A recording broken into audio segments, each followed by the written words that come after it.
ସାଧାରଣ ଲୋକଙ୍କ ପାଇଁ ସରକାର ଆଣିଛନ୍ତି ବଡ଼ ବଜେଟ।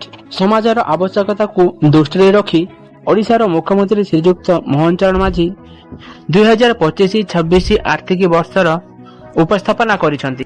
ଏହି ବଜେଟ ଓଡ଼ିଶାକୁ ଏକ ନୂଆ ଦିଗ ଦେବା ସହ ସମସ୍ତଙ୍କ ଜୀବନରେ ଉନ୍ନତି ଆଣିଦେବ।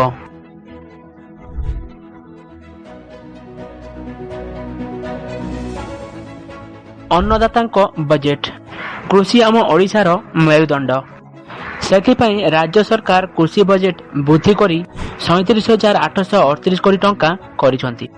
ଏହି ବଜେଟରେ କୃଷି ଓ କୃଷକଙ୍କ ବିକାଶ ପାଇଁ ସମୃଦ୍ଧ କୃଷକ ଯୋଜନାରେ 6,000 କୋଟି ଟଙ୍କା ପ୍ରଦାନ କରାଯାଇଛି। ସେହିପରି କୃଷକ ଭାଇ ଓ ଭଉଣୀମାନଙ୍କ ପାଇଁ ମୁଖ୍ୟମନ୍ତ୍ରୀ କୃଷକ ସମ୍ମାନ ନିଧି ଅଧୀନ 2,020 କୋଟି ଟଙ୍କା ପ୍ରଦାନ କରାଯାଇଛି।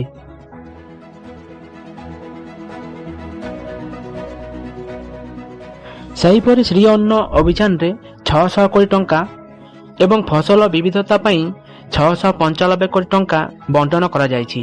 ସେହିପରି 252 କୋଟି ଟଙ୍କାରେ ସାରା ରାଜ୍ୟରେ ଶୀତଳ ଭଣ୍ଡାର ଆରମ୍ଭ କରାଯିବ।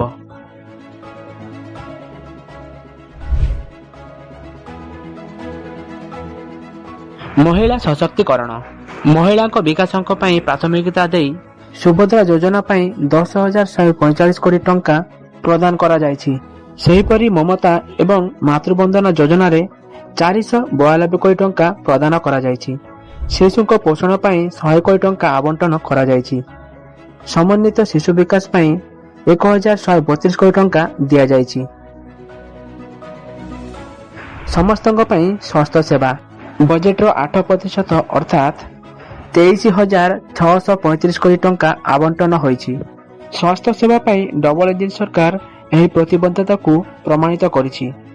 ଗୋପବନ୍ଧୁ ଆରୋଗ୍ୟ ଯୋଜନାରେ 6,249 କୋଟି ଟଙ୍କା ଆବଣ୍ଟନ କରାଯାଇଛି। ପ୍ରତି ପଞ୍ଚାୟତରେ ଆୟୁଷ୍ମାନ ଆରୋଗ୍ୟ ମନ୍ଦିର ସ୍ଥାପନ, ନିର୍ମାଲ୍ୟ ଯୋଜନା ଭଳି ସମସ୍ତଙ୍କ ଜୀବନରେ ଉନ୍ନତି ଆସିବ।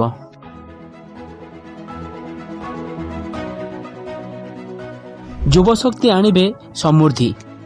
ରାଜ୍ୟରେ ଛାତ୍ରୀ ଓ ଛାତ୍ରଙ୍କ ଗୁଣାତ୍ମକ ଶିକ୍ଷାକୁ ପ୍ରାଧାନ୍ୟ ଦେବା ନିମନ୍ତେ ବିଦ୍ୟାଳୟ ଓ ଗଣଶିକ୍ଷା ବିଭାଗକୁ 31,185 କୋଟି ଟଙ୍କାର ଅଧିକ ଏବଂ ଉଚ୍ଚଶିକ୍ଷା ବିଭାଗକୁ 36,055 କୋଟି ଟଙ୍କା ପ୍ରଦାନ କରାଯାଇଛି।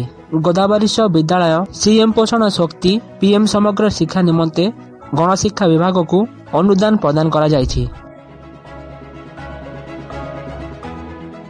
କ୍ରୀଡ଼ା ଭିତ୍ତିଭୂମିର ବିକାଶ ପାଇଁ 4,124 କୋଟି ଟଙ୍କା ବିନିଯୋଗ କରାଯିବ। ଏହାଦ୍ୱାରା ବ୍ଲକ ସ୍ତରରେ ଷ୍ଟାଡିୟମ ନିର୍ମାଣ ହେବ। ସୁଗମ ହେବ ରାସ୍ତାଘାଟ। ଏ ବର୍ଷର ବଜେଟରେ ଉଭୟ ଗ୍ରାମୀଣ ଓ ସହରୀ ବିକାଶକୁ ମଧ୍ୟ ପ୍ରାଧାନ୍ୟ ଦେଇଛନ୍ତି ମୋହନ ସରକାର। ରାଜଧାନୀରେ ଭିଡ଼ ନିୟନ୍ତ୍ରଣ କରିବା ପାଇଁ 13,000 କୋଟି ଟଙ୍କା ଖର୍ଚ୍ଚ କରାଯିବ। ସେହିପରି ସମସ୍ତ ରାଜ୍ୟ ଓ ରାଜପଥକୁ 4 ଲେନ୍ ଏବଂ ଜିଲ୍ଲା ରାଜପଥକୁ 2 ଲେନ୍ କରିବା ପାଇଁ 6,502 କୋଟି ଟଙ୍କା ଖର୍ଚ୍ଚ କରାଯିବ। ଏହା ବ୍ୟତୀତ ରାଜ୍ୟର ପ୍ରମୁଖ ପର୍ଯ୍ୟଟନ ସ୍ଥଳ ବା ବନ୍ଦର, ରେଳ ଷ୍ଟେସନ ବା ବିମାନ ବନ୍ଦର 4 ଲେନ୍ ବିଶିଷ୍ଟ ସଡ଼କ ପଥ ସହ ଯୋଡ଼ିବାକୁ ଲକ୍ଷ୍ୟ ରଖାଯାଇଛି।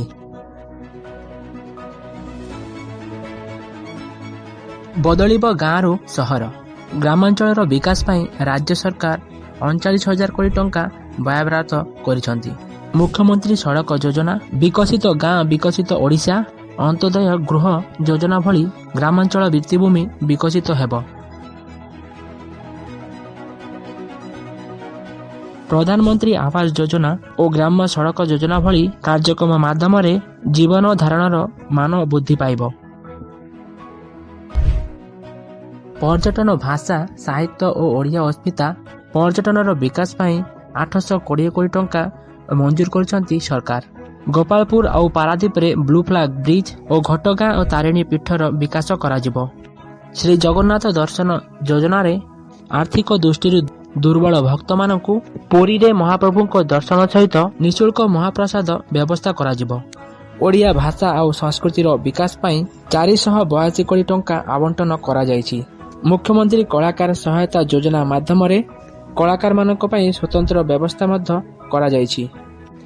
ଡବଲ ଇଞ୍ଜିନ ସରକାରରେ ରାଜ୍ୟର ସବୁ ବର୍ଗର ଲୋକଙ୍କ ଉନ୍ନତିକୁ ପ୍ରାଥମିକତା ଦେଇଛନ୍ତି ଆମ ପ୍ରିୟ ମୁଖ୍ୟମନ୍ତ୍ରୀ ମୋହନ ମାଝୀ।